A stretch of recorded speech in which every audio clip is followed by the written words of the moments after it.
హుస్నాబాద్ పట్టణంలో సిద్దిపేట రోడ్లోని గల తిరుమల గార్డెన్లో హుస్నాబాద్ డివిజన్ ప్రెస్ క్లబ్ అధ్యక్షులు పిట్టల తిరుపతి ఆధ్వర్యంలో నిర్వహిస్తున్న మాయని గాయాల నెత్తుటి చరిత్ర పుస్తకావిష్కరణ కార్యక్రమంలో పాల్గొన్న మంత్రి పొన్నం ప్రభాకర్ మంగళవారం లక్ష్మణ్ రాసిన మాయని గాయాల నెత్తుడు చరిత్ర పుస్తకాన్ని మంత్రి పొన్నం ప్రభాకర్, మాజీ ఎమ్మెల్యే చాడా వెంకటరెడ్డి, సామాజిక విశ్లేషకులు వి ప్రకాష్కరించారు. అనంతరం పలువురు మాట్లాడుతూ హుస్నాబాద్ చరిత్రను యథార్థ సంఘటనల సమాహారం చేసిన మంగళవారం లక్ష్మణ్ కు కృతజ్ఞతలు తెలిపారు.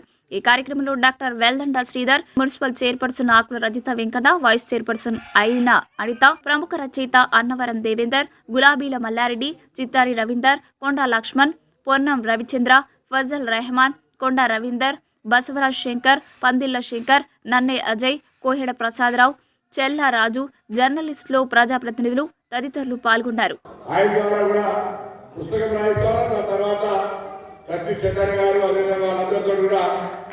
మారుతున్న కాలానుగుణంగా పుస్తకాలు అన్నారు మర్చిపోతే ఒక మొత్తం విజువలైజ్ చేసి ఢిల్లీ నుంచి ఇక్కడ ఉద్యమ చరిత్రను ఒక డాక్యుమెంటరీగా చిత్రీకరించే ప్రయత్నం కూడా చేస్తా ఉన్నాను. తప్పకుండా కార్యక్రమం చూసుకుంటాం. ప్రభుత్వంలో పెద్ద మంత్రులు ప్రజాస్వామిక పరిపాలన ఉన్నాం. తప్పకుండా నాయకత్వాన్ని ఒప్పిస్తా. ఈ ప్రాంతం నుంచి ప్రాతినిధ్యం వహించిన ఒక నక్సలైట్లకు సంబంధించిన తీవ్రవాద రాడికల్ సంస్థలకు సంబంధించిన కాదు, 1969 కావచ్చు, సాయుధ పోరాటం కావచ్చు, ఇక్కడ ప్రాంతం నుంచి కమ్యూనిస్టులు అయినటువంటి అరవై రాజేశ్వరరావు, అరవై ప్రభాకరరావు గారితో పాటుగా అనేక మంది పోరాటం చేసినటువంటి చరిత్ర కావచ్చు. అన్నింటికంటే ముందు ఉన్నటువంటి కోటను జయించాలని పోరాడిన సర్వాయి పాపన్న కుట్రలు ఈ ప్రాంతం నుంచి బరాబర్ ఆ కుట్రల కేంద్రంగా ఎక్కడైతే బాగుంటుందో కొంత పెద్ద మనుషుల సలహా తీసుకొని ఈ స్ఫూర్తిదాయకమైనటువంటి కేంద్రాన్ని ఒక చరిత్రలో నిలిచే విధంగా ప్రభుత్వ పక్షాల ఒక కేంద్రాన్ని ఏర్పాటు చేసిన చరిత్రకు సంబంధించినటువంటి అంశాలన్నీ అందులో ఉండేలాగా చూసే ప్రయత్నాన్ని హామీగా ఎందుకంటే మళ్ళా ప్రతిపక్షాలకి హామీ ఇచ్చింది మీరు విజ్ఞప్తి చేసిన నేను తప్పకుండా ప్రయత్నాలు చేస్తా. నా పెద్దవాళ్ళతో మాట్లాడిన తర్వాత కార్యక్రమానికి సంబంధించి హామీ ఇస్తానే వాటిని సందర్భంగా మనం చేస్తూ రాజకీయ కుటుంబం కాదు, అమ్మాయి చదువు రాకుండా ఆయన పార్లమెంట్ సభ్యుడు, నేను పార్లమెంట్ సభ్యుడేగా సార్ ఇవాళ ఆయన పేరు మీద కరీంనగర్లో ఉండే డ్రైవింగ్ స్కూల్ ట్రాక్ చుక్కారావు గారి పేరు పెట్టి జీవో తెప్పించొచ్చిందని చెప్పి మనం సందర్భంగా మనం చేస్తాం. ఆ విధంగా వెంకటస్వామి గారు ఈ ప్రాంతానికి ఎంపీ, చాలా పెద్ద మనిషి రాజకీయంగా ఆయన దగ్గర రాజకీయం చేసుకున్నారు. పెద్దలు ఆర్టీసీ చైర్మన్గా, ఎంపీగా, మంత్రిగా సత్యనారాయణరావు గారి ముగ్గురు త్రిమూర్తులను కలిపినటువంటి ఈ జ్ఞాన హుస్నాబాద్ అభివృద్ధి కొరకు బరాబర్ ఉపయోగిస్తానని వాటి సందర్భంగా తెలియజేస్తారా. నేను ఇయ్యాల అధికారులను కోరినా నేను మీ మొదలు అధికారులను ట్రాన్స్ఫర్ చేయాలి, పోవాలని నాకు ఏ విషయం లేదు. పని కావాలి, పని జరపాలి. పని జరిపితే నా అంత మిత్రుడు లేరు, పని జరగకపోతే నా అంత రాక్షసుడు లేరు. జాగ్రత్తలు మనం చెప్పిన ఆ విధంగా ముందుకు పోయి అనేకమైనటువంటి ఆలోచనలు ఉన్నాయి. బరాబర్ తప్పకుండా మీ అందరితో శమాసం పెట్టుకొని నువ్వు హుస్నాబాద్ రావాల్సిన అవసరం లేదు, ఇంకెక్కడైనా ఇక్కడ పంపతో గెలిపిస్తాం. అప్పుడు రాజకీయ పార్టీలు పోటీ చేయాలి కొత్త ప్రభాకర్ మీద అనే పరిస్థితికి వచ్చే విధంగా ఈ నియోజకవర్గాన్ని అభివృద్ధి చేద్దామని మనవి సందర్భంగా మీ అందరి ఆశీర్వదించిన సహకారంతో మనం చెప్తాం. ఈ విధమైనటువంటి వ్యవహారంలో పెద్దలు బంగారావు లక్ష్మణ్ గారు ఈ యొక్క పుస్తకాన్ని తీసుకొని అందరికీ స్ఫూర్తిదాయకంగా ఒక వేదిక మీద కలిసి చరిత్ర అనేది లేకపోతే భవిష్యత్ తరం అంధకారం అనేది. గతము మనం చెప్పాలి, మనం చెప్తే వచ్చే తరం మన గురించి చెప్తారనేటువంటి చిన్న లాజిక్ మర్చిపోతే మనం పాతవాడు ఒక ఇంట్లో ఉన్నటువంటి తాతలు తండ్రిని మూలగాడితే నీ కొడుకు కూడా నీకు అదే నేర్పేట్టుగా చరిత్రను మర్చిపోకుండా భవిష్యత్తును నిర్మాణం చేసుకోవడానికి చరిత్రను ఒక వేదికగా స్ఫూర్తిగా ఇన్స్పిరేషన్ గా తీసుకోవాలని సందర్భంగా నేను కోరుతూ ఆలస్యమైంది.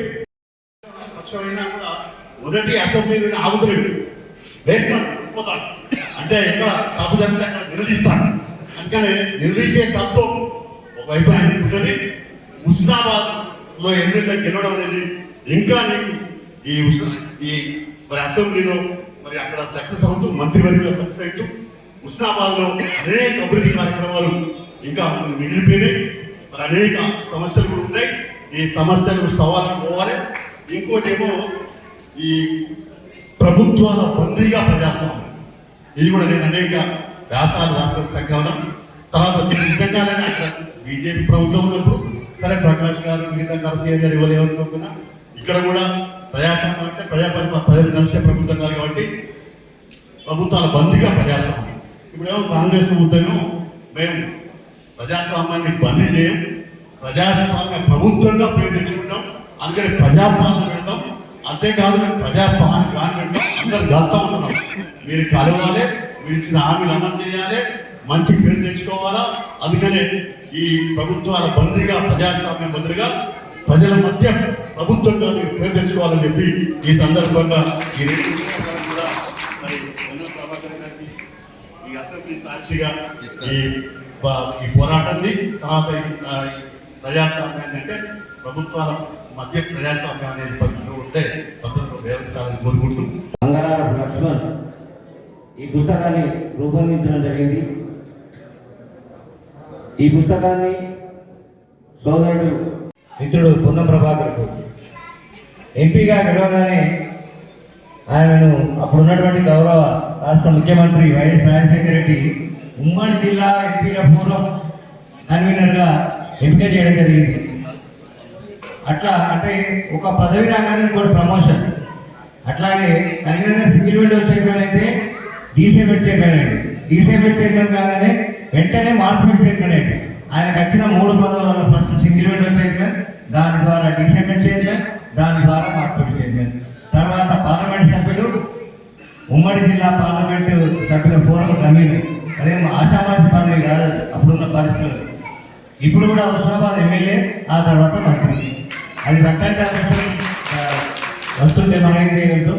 అయితే ఇక్కడ హుస్నాబాద్ శాసనసభ్యుడిగా మంత్రిగా ఈ ప్రాంత ప్రజలకు ఒక తీపి గుర్తుగా ఇక్కడి ఉద్యమాల తీపి గుర్తు ఒకటి ఏర్పాటు చేయాల్సిన బాధ్యత కూడా తన మీదే ఉందని మా మిత్రులందరూ తెలియజేస్తా ఉన్నారు. కాబట్టి వారికి ఈ సందర్భంగా పత్రికాలో ఆవిష్కరించడం చాలా సంతోషం. అప్పుడు హుస్నాబాద్ డివిజన్ ప్రెస్ క్లబ్ 4 స్తంభం అయినటువంటి కొండ లక్ష్మణ్, ఫజల్ రెహమాన్, అన్నవరం దేవేందర్, కరివేల మల్లారెడ్డి వీరితో స్టార్ట్ అయినటువంటి హుస్నాబాద్ డివిజన్ ప్రెస్ క్లబ్ ఇప్పటికీ 40 ఏళ్ళుగా వారి అడుగుజాడల్లో వారి సూచనల మేరకు ఎలాంటి లోటుపాట్లు లేకుండా నేటికి నిర్వహిస్తున్నాం. ఇప్పుడు ఈ సమావేశం నాకు గతంలో ఏదైతే నేను ఒకటే ఈ అన్నగారు చెప్పారు, ప్రకాష్ అన్న గారు, నేను ఎందుకు ఈ పుస్తకం రాశానంటే, నేను జర్నలిస్ట్గా చేసినప్పుడు ప్రతి న్యూస్ను ఒక ఫైల్ చేసి పెట్టుకున్నా. ఆ ఫైల్ చేసి పెట్టుకున్న వార్తను కొంచెం ముఖ్యంగా కరోనా టైంలో రెండోసారి కరోనా వచ్చినప్పుడు ఒకసారి అంతా తీసి చూద్దాము ఎందుకు చూస్తుంటే ఆ ఫైల్ అన్ని తీసి చూసి ఇంకేం పర్లేదు కదా, కరోనా లాక్డౌన్ కదా అని మొత్తం చదువుతుంటే ఇంత పెద్ద సమాచారం నా దగ్గర ఉన్నప్పుడు దీని ఒక పుస్తక రూపంగా ఎందుకు మలుచొద్దు, ఈ చరిత్రను ఎవరు రాయాలి అనేది ఆలోచన చేసి రాస్తూ ఇంకా అనేక రోజు నిత్య జీవితంలో నేను కూడా అనేక నాకున్న పనుల వల్ల బిజీగా ఉంటాయి కాబట్టి ఇంకా పుస్తకాన్ని మరి దాదాపు చాలా గ్రామాలు నా దగ్గర ఉన్న ఇన్ఫర్మేషన్ కాకుండా అప్పటికిప్పటికి పరిస్థితులు మారాయని చాలా గ్రామాలు తిరిగి చాలా మందితో మరి పూర్తిగా మాట్లాడి అన్ని వివరాలు సేకరించి ఒక చరిత్ర రాసినప్పుడు ఆ చరిత్రలో తప్పులు కానీ అభూత కల్పనలు కానీ ఉండదని నికాస్గా ఉన్నట్టే, అది పోలీసు మీద కానీ నక్సలిజం మీద కానీ రాజకీయ నాయకుల మీద కానీ ఉన్నట్టుగా జరిగినట్టుగా యథార్థంగా ఈ పుస్తకం రాసి మరి పుస్తకాన్ని అచ్చువేయించాను. అదేవిధంగా ఈ పుస్తకానికి మరి నాకు వెన్నంటి ఉండి నేను నా పనుల ఒత్తిడి వల్ల చాలా కాలం పోస్ట్ పోన్ చేస్తే మా ప్రకాశ్ అన్న గారు చాలా సందర్భాల్లో చెప్పారు, లక్ష్మణ్ ఏమైంది ఈ పుస్తకం, లక్ష్మణ్ అది కావాలి, నువ్వు చేయాలని పట్టుకొని మరి నాతో ఆ దేవేందర్ గారి మరి అన్నగారు కానీ చాలా ప్రోత్సహించి మరి పుస్తకాన్ని అచ్చువేయించినందుకు తోడ్పడినందుకు వారికి పేరున ఈ సందర్భంగా ధన్యవాదాలు తెలియజేసుకుంటూ నిత్య జీవితంలో జరిగేది ఒక డైరీలో రాసుకోండి, అది చివరి వరకు ఒక చరిత్ర అవుతుంది. నా జీవితంలో ఏం జరిగిందో నేను రాసుకుంటే మన తదనంతరం కొన్నేళ్ళ వరకు ఆ డైరీలన్నీ ఒకసారి తిరిగి రాస్తే అదంతా రాసుకుంటే మీ చుట్టుపక్కల జరిగిన సంఘటనలు కానీ మీ దగ్గర జరిగిన సంఘటనలు కానీ చేస్తే అదొక హిస్టరీ అవుతుంది. కాబట్టి అలా ఎవరికి కాదు సమాజం గురించి ఒక పుస్తకం రాసుకునే అవకాశం ఉంటుంది. కాబట్టి